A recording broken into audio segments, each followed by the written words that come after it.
কি, একটা নার্সকে বিয়ে করবি তুই, যে সারা রাত বাড়ির বাইরে থাকে, এক গাদা পুরুষের সঙ্গে ডিউটি করে, হাজার একটা রোগের সঙ্গে যার ওঠা বসা, বিয়ের পর কপালে সিঁদুর, হাতে শাঁখা পলা পড়ে না, নিজের স্বামী, বাচ্চা, বয়স্ক শ্বশুর শাশুড়িকে ফেলে রেখে নিজের ইচ্ছে মতো যখন তখন ছুটে যায়।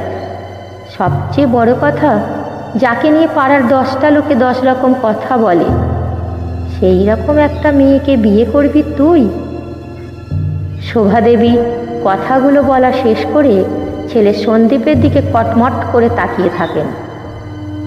সন্দীপ 6 বছরের পুরনো নার্স প্রেমিকা দীপাকে বাড়ির কারোর নার্স মেয়ে পছন্দ নয় এ কথা জানিয়ে মায়ের বাধ্য ছেলে হয়ে মায়েরই পছন্দ করা একজন ঘরোয়া মেয়েকে বিয়ে করে ঘরে তোলে।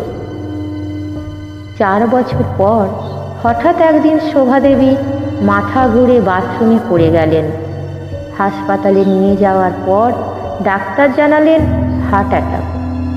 শরীরের বাম দিকটা প্রায় অকেজ।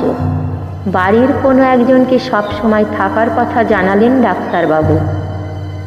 বৌমা একবার এসেছিল দেখতে, ছোট বাচ্চা থাকায় সে আর আসতে পারে না, ছেলের অফিস বন্ধ করে থাকার উপায় নেই। শেষে ভরসা নার্স।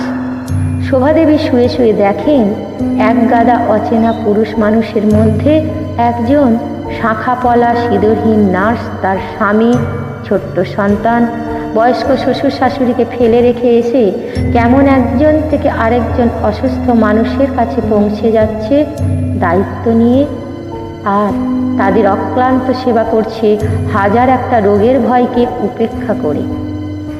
রাত জেগে ঘড়ি ধরে কাউকে ইঞ্জেকশন দিচ্ছে, কাউকে হঠাৎ ওঠা ব্যথার ওষুধ দিচ্ছে, জল দিচ্ছে, খাবার হাতে করে খাইয়ে দিচ্ছে, কাউকে মাথায় হাত বুলিয়ে সান্ত্বনা পর্যন্ত দিচ্ছে একজন নার্স।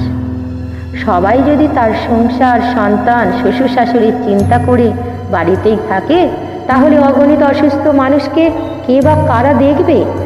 একজন নার্স অনেকের মা, অনেকের মেয়ে, অনেকের বৌমা। আজ বুঝতে পারছে শোভাদেবী। কিন্তু তার বৌমা সেই যে একদিন দেখে গেল, আর তো এলো না। একজন নার্সকে নিয়ে পাড়ার যে 10 জনে 10 রকম কথা বলতো, তারাও তো কেউ এলো না। ভরসা সেই একজন নার্স। আর 5টা গল্পের মতো কাকতালীয়ভাবে দীপা নামের সেই নার্স মেয়েটির সাথে শোভাদেবীর দেখা হয়নি এই হাসপাতালে, কিন্তু দীপাকে তিনি ভীষণভাবে খুঁজছেন। একবার ক্ষমা চাইতে চান দীপার কাছে, না হলে তিনি যে মরেও শান্তি পাবেন না। ভাবতে ভাবতে 2 চোখের কোণ বেয়ে নোনা জল গড়িয়ে এসে মিশছে বালিশে।